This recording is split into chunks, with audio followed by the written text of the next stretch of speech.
షేక్ అన్వర్ గారి millionaires wealth creation workshop November 20న నిర్వహిస్తున్న ప్రోగ్రాంలో జాయిన్ అవ్వాలనుకుంటే వెంటనే సంప్రదించండి. Welcome to Suman TV. నేను మీ సుమన్ టీవీ. ఐబొమ్మ రవి ఇతనికి సంబంధించి సోషల్ మీడియాలో ట్రెండ్ అయి కూర్చుంది. ఇప్పుడు మాకు అన్యాయం జరిగింది కాబట్టే మేము దానికి అలవాటు పడ్డామని చెప్పేసి ఆడియన్స్ మాట్లాడుకుంటూ ఉన్నారు.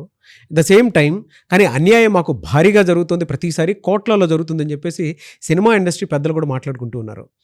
ఈ రెండింటి వాగ్వాదం మధ్య కనుక మనం చూసుకుంటే ఐబొమ్మ రవిని సపోర్ట్ చేసేటువంటి వాళ్ళే ఎక్కువ మంది ఉన్నారు. అయితే అసలు అతనికి సంబంధించినటువంటి విషయాల్లో గతంలో ఏం జరిగింది, ప్రస్తుతం ఏముంది, ఎన్నేళ్ళు జైలు శిక్ష పడేటువంటి అవకాశం ఉంటుంది, బెయిల్ వచ్చేటువంటి అవకాశం ఉందా లేదా అనేది ఈరోజు మనతో పాటు ప్రముఖ అడ్వకేట్ శశికాంత్ గారు ఉన్నారు. అది వారి మాటలో తెలుసుకుందాం. Hello sir. నమస్తే సార్. ఐబొమ్మ రవి ఇతనికి సంబంధించినటువంటి వాటిలో కనుక మనం చూసుకుంటే సోషల్ మీడియాలో ట్రెండ్ అయి కూర్చుంది. ఆడియన్స్ అంటే మనం సినిమా లెవెల్లో చూస్తూ ఉంటాము. ఒక శివాజీ సినిమాలోనూ లేదంటే చిరంజీవి గారిది ఠాగూర్ సినిమాలోనూ చూసినటువంటి ఆడియన్స్ ఏదైతే సపోర్టింగ్ సిస్టమ్ ఉంటుందో ఆ లెవెల్లో చూస్తున్నాం. నిజానికి అతను చేసినటువంటి విషయం ఏంటి, ఏం జరిగింది, ద సేమ్ టైం వీటి వెనక ఉండేటువంటి కారణాలు అసలు ఏ విధంగా ఉన్నాయి, ఒకవేళ ఇతని గనక పట్టుకున్న తర్వాత బెయిల్ వచ్చేటువంటి అవకాశం ఉంటుందా లేదా జైలు శిక్ష ఎన్ని ఇయర్స్ పడేటువంటి అవకాశం ఉంటుందంటారు? నాగరాజు గారు, ఇమ్మండి రవి ఒక సామాన్య కుర్రోడు. పెళ్ళైన తర్వాత అందరికీ తెలుసు ఖర్చులు విపరీతంగా ఉంటాయి అనేసి. భార్య అత్త పోరు భరించలేక ఇంక ఇండియాలో డబ్బులు ఎక్కువ సంపాదించలేమని యూరోపియన్ కంట్రీస్కి వెళ్ళాడని చెప్తున్నారు. ఇది వినికిడి. ఓకే, అయితే all set and done iBomma అని తెలియనోడు ఎవరికీ లేరు. ఓకే, ఇవాళ మూవీ రిలీజ్ అవుతే more than 60% to 70% of audience ఐబొమ్మలోనే మూవీ చూస్తున్నారని చెప్తానికి 1% కూడా నాకు సందేహం లేదు. మనం చూస్తే ఎప్పుడో అప్పుడు మనకి కూడా ఎవరో ఒకళ్ళు ఈ ఐబొమ్మ గురించి చెప్పే ఉంటారు. ఐబొమ్మలో మనకి మూవీ క్లిప్పింగ్ ఎవరో ఒకళ్ళు చూపించే ఉంటారు. ఇప్పుడు నాకు కూడా పర్సనల్గా లేటెస్ట్ మూవీస్ కొంతమంది చూస్తుంటే నేను అబ్జర్వ్ చేస్తాం జరిగింది. నేనేమో ఒక పక్కన టికెట్స్ బుక్ చేస్తానికి చూస్తుంటే వీళ్ళు ఆ మూవీ నేను ఆల్రెడీ ఐబొమ్మలో చూస్తానని కొంతమంది నాకు చెప్తాం జరిగింది. అప్పుడు నాకు అర్థం కాలేదు ఐబొమ్మ అంటే ఏంటి అన్నది. తర్వాత ఐబొమ్మ ప్రతి మనిషి జీవితంలో ఎంత రోల్ ప్లే చేసిందో అన్నది క్లియర్గా నాకు అర్థమవుతాం జరిగింది. ఇవాళ కనుక మనం చూసుకుంటే ఒక మూవీకి వెళ్ళాలంటే ఆ మూవీ టికెట్ ఖర్చు కానివ్వండి, పాప్కార్న్ ఖర్చు కానివ్వండి, ఇవన్నీ చూసుకుంటే దగ్గర పర్ హెడ్ 1000 రూపాయలు ఈజీగా, చాలా ఈజీగా అవలీలగా అవుతుంది. అప్పుడప్పుడు మనం లేటెస్ట్ మూవీస్ కొంతమంది సూపర్ స్టార్స్ రిలీజ్ అయితే మొదటి రోజు 2000 నుంచి 3000కి వెళ్ళిన రోజులు కూడా మనం ఈ మధ్యకాలంలో చూస్తాం జరిగింది. అలా అంటే 3000కి ఒక టికెట్ వెళ్తే పాప్కార్న్తో పాటు 4-5 వేలు అవుతే ఒక ఫ్యామిలీ వెళ్ళాలంటే 20 నుంచి 25,000 ఖర్చు అయ్యే పరిస్థితి ఇవాళ వచ్చింది. మరి జీతాలు చూస్తే 20 నుంచి 25,000 ఒక సామాన్య సగటు పర్ క్యాపిటా ఇన్కమ్ 20 నుంచి 25,000 కూడా మన దగ్గర సరిగ్గా లేదు. అంటే ఒక నెల మొత్తం సంపాదించే జీతాన్ని ఒక్క సినిమాకి ఒక 3 గంటల్లో ఒక ఫ్యామిలీకి ఎగరగొట్టాలంటే అది పాసిబులా అన్నది ఇండస్ట్రీ మొత్తం కూడా ఆలోచించాల్సిన పరిస్థితి ఇవాళ ఉంది. ఇప్పుడు మీరు చూస్తే కనుక టాలీవుడ్కి టీఎఫ్ఐకి కట్టు బానిసలు ఉంటారు. అంత అభిమానించే అభిమానులు చాలామంది ఉన్నారు. వేల లక్షల కోట్లలో ఉన్నారు. ఎట్లా అంటే ఇప్పుడు కనుక మీరు చూస్తే లేటెస్ట్ మూవీస్ ఒక గ్లింప్స్ రిలీజ్ చేస్తానికి కూడా ఈ మధ్య మనం చూస్తే ఒక గ్లింప్స్ రిలీజ్ చేస్తానికి ఒక ప్రీ రిలీజ్ ఈవెంట్ అంత పెద్దగా చేశారు టాప్ డైరెక్టర్ ఇన్ ఇండస్ట్రీ. అంటే మీరు ఆలోచించండి, ప్రజలని ఎంత మభ్య పెడుతున్నారు. మీరేమైనా సర్వీస్ చేస్తున్నారా అని కూడా అడుగుతున్నారు. నిజంగా ఆడియన్స్ సంఘ సేవ చేయట్లేదు కదా అని అంటున్నారు. మరి మీరేమైనా సంఘ సేవ చేస్తున్నారా అని నేను కూడా అడుగుతున్నాను. ఎందుకంటే మీరు చేసేది కార్మికులే మీ పైన ఉద్యమం లేపారు మొన్నటి వరకు. మొన్న మధ్య మన గౌరవనీయులు ముఖ్యమంత్రి రేవంత్ రెడ్డి గారు వచ్చి ప్రొడ్యూసరు డైరెక్టర్ ఎంత ఇంపార్టెంటో కార్మికులు కూడా అంతే ఇంపార్టెంటు, రేటు పెంచితే అందులో మీకు కూడా 20% మీలో కూడా డిస్ట్రిబ్యూషన్ చేస్తామని మొన్న ఈ మధ్య ఎలక్షన్స్కి ముందు ఆయన చెప్తాం జరిగింది. మీరు కనుక అబ్జర్వ్ చేస్తే జూబ్లీహిల్స్ ఎలక్షన్స్ ముందు, రైట్? సో అంటే ఈజ్ ఆల్సో క్లియర్లీ సపోర్టింగ్ కార్మికుల్ని, కార్మిక నాయకుల్ని మన గౌరవనీయులు ముఖ్యమంత్రి రేవంత్ రెడ్డి గారు కూడా సపోర్ట్ చేస్తున్నారు. ఎందుకంటే ఆయనకు కూడా తెలుసు ఓన్లీ ప్రొడ్యూసర్లు, డైరెక్టర్లు, హీరోలే డబ్బులు తింటున్నారు అన్న విషయము అందరికీ తెలుసు. కాబట్టి 20% ఆఫ్ ద టికెట్ రేట్ ఎంత పెంచితే అంత మనకి కార్మికులు కూడా వెళ్ళాలి. చాలా మంచి డెసిషన్ తీసుకున్నారు ఆయన.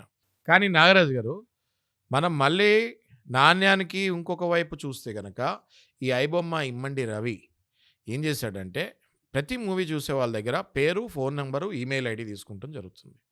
మరి ఈ 3 బెట్టింగ్కి, సైబర్ క్రైమ్స్కి, గేమింగ్కి, రకరకాల సైబర్ క్రైమ్స్కి పాల్పడటానికి ఈ డేటాబేస్ చాలు. దగ్గర దగ్గర 50 లక్షల డేటాబేస్ ఆయన పోగు చేసుకుంటాం జరిగింది. డెఫినెట్లీ ఈ డేటాబేస్ని ఆయన వెరైటీ సైబర్ నేరగాళ్ళకి అమ్ముతాం జరుగుతుంది. ఈయన కూడా ఇంకో కంపెనీ కూడా పెట్టి ఉండొచ్చు. 100% ఉండొచ్చు, డెఫినెట్లీ ఉండొచ్చు. ఓకే, అయితే డెఫినెట్గా ఈయన చేసింది తప్పే, నో డౌట్ అబౌట్ ఇట్. కానీ ఇండస్ట్రీ పెద్దలు చేసేది కూడా తప్పే. ఎందుకంటే మరి మీరు ఏ రకంగా ఒక పర్ క్యాపిటా ఇన్కమ్, ఒక మనిషికి ఒక జీతం ఎంత, మన హైదరాబాద్లో బతికే వాళ్ళందరూ నెలకు లక్షలు సంపాదించట్లేదండి. మోర్ దెన్ 70% హైదరాబాద్లో స్లమ్మే ఉంది. 20-30% middle class, hire middle class ఉన్నారు. మరి ఈ స్లమ్ పీపుల్ టికెట్స్ కొనుక్కొని రావాలి అనుకుంటే ఎలా వస్తారు? వేలకు వేలు టికెట్లు కొనుక్కొని ఎలా వస్తారు? సో ఇందులో ఇమ్మండి రవిది మనం కనుక చూసుకుంటే ఎంత పెద్ద తప్పు ఉందో, క్రిమినల్ యాక్షన్స్ ఎంత పెద్ద ఉన్నాయో, మోరల్గా ఎథికల్గా చూసుకుంటే డెఫినెట్గా ఇండస్ట్రీ వైపు నుంచి కూడా టికెట్ రేట్లు పెంచి మీరు ఇలాంటివి అవుతానికి సపోర్ట్ ఇండైరెక్ట్గా చేశారని చెప్తాంలో కూడా నాకు డౌట్ లేదు. అసలు ఎలా పట్టుబడ్డారు సార్? అంటే మీకు తెలిసిన ఇన్ఫర్మేషన్ ప్రకారం అయితే నాకు తెలిసి ఈయన లవ్ మ్యారేజ్ చేసుకున్నట్టున్నారండి. ఏదో రకరకాల ఫ్యామిలీ గొడవలు సగటు మానవులాగానే ఈయన కూడా ఫేస్ అయ్యాడు, వైఫ్ తోటి, అత్తగారితోటి, వీళ్ళందరితోటి. సో ఇంకా ఇక్కడ ఉంటే డబ్బులు సరిపోవట్లేదు, నేను ఏదైనా కష్టపడి డబ్బులు సంపాదించాలి, ఏదో ఒకటి చేయాలి అని ఈయన ఇక్కడి నుంచి వెళ్తాం జరిగింది. ఆ తర్వాత ఆయన యూరోపియన్ కంట్రీస్కి వెళ్ళిపోయి అక్కడ ఈయన ఐబొమ్మని ఫౌండ్ చేస్తాం జరిగింది. Is the founder of iBomma అని అంటున్నారు. ఈయన ఎప్పుడైతే కరేబియన్ దీవుల నుంచి, అంటే కరేబియన్ దీవి మనం చూసుకుంటే నాగరాజు గారు, అక్కడ ఒక ₹1 ఇస్తే పాస్పోర్ట్ ఇచ్చేస్తారు. ఓకే, అంటే ఎవరైనా కూడా మీరు అక్కడికి వెళ్ళి పాస్పోర్ట్ తీసుకునే అవసరం కూడా లేదు. ఇక్కడి నుంచి మీరు ₹1 పంపించినా అక్కడ మీకు పాస్పోర్ట్ ఇచ్చేస్తారు. రైట్. సో అట్లాంటి దీవులలో ఈజీగా ఎవరైనా మకాం వేయచ్చు. ఈయన అక్కడ మకాం వేసుకొని అక్కడి నుంచి సర్వర్స్ క్రియేట్ చేసుకొని, ఈయన ఆల్రెడీ సాఫ్ట్వేర్ గై కాబట్టి కొంచెం టాలెంటెడ్ ఫీల్ ఉన్నాయి కాబట్టి అవన్నీ క్రియేట్ చేసి అక్కడి నుంచి ఈయన ఆపరేట్ చేస్తాం జరిగింది. ఆ క్రమంలోనే ఈయన 50 లక్షల మంది డేటా కూడా సేకరిస్తాం జరిగింది. ఈయన గురించి ఎంతోమంది గొప్పగా చెప్పుకుంటున్నారు, మనం అది చూస్తున్నాము. అట్ ద సేమ్ టైం ఈయన తీసుకున్న డేటాబేస్ని మిస్యూజ్ చేశాడు. మరి అది చేసింది రాంగే కదా. ఎలా సార్ లీగల్గా చూసుకుంటే ఇటువంటి వాటికి చర్యలు అంటే సివియర్గా ఉంటే చాలా ఉన్నాయండి. ఐటీ యాక్ట్ ప్రకారం, ఇన్ఫర్మేషన్ టెక్నాలజీ యాక్ట్ ప్రకారం ఈయన మీద సెక్షన్స్ పడతాయి. బిఎన్ఎస్లో చీటింగ్, బ్రీచ్ ఆఫ్ ట్రస్ట్ కింద ఈయన మీద సెక్షన్స్ పడతాయి. అట్లానే prevention of money laundering, hawala, PML కింద ఈయన మీద సెక్షన్స్ పడతాయి. అట్లాగే ఈడీ కూడా, ఎన్ఫోర్స్మెంట్ డైరెక్టరేట్ వాళ్ళు కూడా ఆ సెక్షన్స్ కూడా వీళ్ళ మీద పడతాయి. కాబట్టి ఇమ్మంది రవి ఇప్పుడు బయటకు వచ్చే ఛాన్స్ లేదు. బికాస్ మొత్తం ఇండస్ట్రీ కూడా ఒకటయి ఆయన్ని బయటకి వచ్చే ఛాన్సే రానియరు. కానీ మనందరం ఒకటి అర్థం చేసుకోవాల్సింది ఏంటంటే, ఈయన చేసింది 100% తప్పే. కానీ ఈ తప్పు ఈయన ఎందుకు చేశాడు, ఈ తప్పుకి యావత్ తెలుగు రాష్ట్రాలు ఈ తప్పుడు వ్యక్తికి ఎందుకు సపోర్ట్ చేశారు, హ్యాష్ ట్యాగ్ పెట్టి రిలీజ్ రవి అని చెప్పేసి హ్యాష్ ట్యాగ్లు పెడుతున్నారు సార్ కింద. పెడుతున్నారు. అయితే నేనేమంటున్నానంటే నాగరాజు గారు, ఈ మోరల్గా చట్ట ప్రకారం ఆయన చేసిన తప్పే, 100% చట్ట ప్రకారంగా ఆయన చేసిన తప్పే, ఆయన శిక్షకి అర్హుడు. కానీ మోరల్గా, ఎథికల్గా చూసుకుంటే జనాలందరూ ఈయనకి ఎందుకు సపోర్ట్ చేస్తున్నారు అన్న ఒక పాయింట్ ఆలోచిస్తే, మరి మీరు పెట్టే టికెట్ రేట్లు, పాప్కార్న్ ఖర్చులు అది రూపీస్లో లేవు, అది మీరు డాలర్స్ ప్రకారంగా టికెట్లు అమ్ముతున్నారు. కానీ మన ముందు ఇండియాలో కదా, ఇండియాలో ఉన్నప్పుడు మీరు రూపీస్ ప్రకారంగా ₹100 అడుగుతున్నారు సార్ ఆడియన్స్ కూడా, మరి మీ మీద ఎలాంటి కేసు పెట్టాలని చెప్పేసి అడుగుతారు కామెంట్ బాక్స్లో కూడా. నేను అదే అంటున్నాను నాగరాజు గారు, వైట్ కాలర్ ఆఫెన్సెస్ కొన్ని ఉంటాయి, అవి కనిపివు బయటకి, అంతే. ఓకే, దాన్ని సైలెంట్గా ప్రజల్లో నుంచి ఆల్రెడీ థియేటర్లో ఫుట్ఫాల్ తగ్గిపోయింది. ఓకే, ఓటీటీని ఎక్కువ ఎంకరేజ్ చేస్తున్నారు. ఈ ఐబొమ్మ ఇలాంటివి పోయినా కూడా ఇండస్ట్రీకి దెబ్బే ఒకవేళ టికెట్ రేట్లు తగ్గకపోతే. ఎందుకంటే ఓటీటీస్ని విపరీతంగా సపోర్ట్ చేస్తున్నారు. అది 1-2 నెలల్లో ఎంత పెద్ద మూవీ అయినా అది ఓటీటీలో వచ్చేస్తుంది. కాబట్టి ఇప్పటికీ ఇండస్ట్రీ వాళ్ళు ఇది జరిగింది ఎందుకు అన్నది రూట్ కాజ్కి వెళ్ళి, ఇక మీదట ఈ ఐబొమ్మ ఇమ్మంది రవి వెళ్ళిపోయాడు, ఇంకో సురేష్ వస్తాడు, లేకపోతే ఇంకో రమేష్ వస్తాడు, మీరు ఎంతకాలం వీళ్ళతో ఫైట్ చేస్తూ ఉంటారు? మీరు బేసిక్ రూట్ కాజ్కి వెళ్ళి టికెట్ రేట్ని ఎందుకు తగ్గకూడదు? పాప్కార్న్లు టికెట్ రేట్ల కంటే ఎక్కువ ఉంది. ఒక కాఫీ తాగితే 300 అవుతుంది. ఒక పాప్కార్న్ కొంటే లార్జా, స్మాలా, రెగ్యులరా అంటున్నారు. అది అర్థం కాని పరిస్థితిలో ఉంటుంది. అక్కడ టైం అయిపోతుంటుంది లోపల. రెగ్యులరా, లార్జా ఏదో చెప్తారు వీళ్ళు, దానికి ₹500 వేస్తున్నారు. 4 పాప్కార్న్లు చెప్తే ₹2000 అయిపోతుంది. 4 పాప్కార్న్లు, 4 కాఫీలు తాగితే ₹5000 అయిపోతుంది. ఇది అన్యాయం కదా అంటున్నాను నేను. ఇంతకుముందు కోర్టులో పిల్లేస్తాం జరిగింది పాప్కార్న్స్ మీద, అంత వేయకూడదని. మళ్ళీ యథావిధిగా అది ముందుకెళ్తుంది, స్టే తెచ్చుకున్నారు వీళ్ళు. ఖచ్చితంగా ఇండస్ట్రీ పెద్దలు కూడా దీని రూట్ కాజ్కి వెళ్ళి, చిరంజీవి గారు లాంటి వాళ్ళు దీని రూట్ కాజ్కి వెళ్ళి, మరి ఎందుకు పబ్లిక్ ఇలాంటి వాటికి క్లారిటీ లేకుండా కూడా ఐబొమ్మలో చిన్న స్క్రీన్లో ఎందుకు చూస్తున్నారు అన్నది రూట్ కాజ్కి వెళ్ళి ఎక్కడ దెబ్బ పడుతుంది అన్నది వెళ్తే మీకు ఇంకా ఇప్పుడు వచ్చే కలెక్షన్ కంటే ఎక్కువ వస్తుందండి.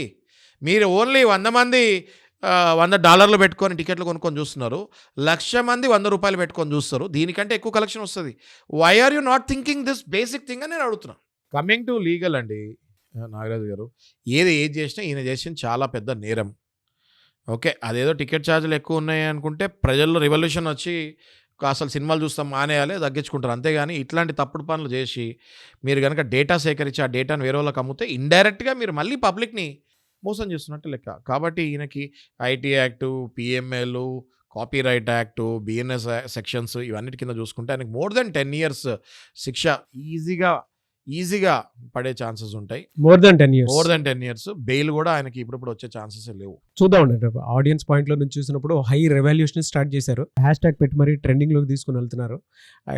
ఇది ఎలా ఉందంటే ఒక రకంగా అంటే ఇప్పుడు మనం రెగ్యులర్గా ఏదన్నా ఇది చేస్తే దేశద్రోహం అనుకుంటాం, ఇదేమో సినిమా ద్రోహంలా కనిపిస్తుంది వాళ్ళకి, సినిమా ఇండస్ట్రీ నుంచి చూసేటువంటి వాళ్ళకి. ఆడియన్స్కి ఏమో మేము సపోర్ట్ చేస్తాం, మీరు ఏదైనా చేయండి, సిస్టమ్కి అగెనెస్ట్గా అయినా సరే మేము సపోర్ట్ చేయడానికి రెడీ, సోషల్ మీడియాలో అన్న విధంగా ఉన్నారు. హ్యాష్ ట్యాగ్లు పెట్టి మరీ లేపుతూ ఉన్నారు. చూద్దాం అది ఏ మేరకు ఉంటుందనేది. అక్కడి వరకు అంటే బెయిల్ రాని వరకు వెళ్ళేంత ఉంటుందా, ఏ విధంగా ఉండేటువంటి అవకాశం ఉంటుందని చూద్దాం. ఆడియన్స్ కూడా ఏమనుకుంటున్నారు కింద కామెంట్ బాక్స్లో పోస్ట్ చేయండి. Anyways, thank you so much Sasikanth గారు. Thank you. సుమన్ టీవీలో మీ పర్సనల్ అండ్ బిజినెస్ ప్రమోషన్స్ కోసం కింది నెంబర్కి కాంటాక్ట్ చేయండి.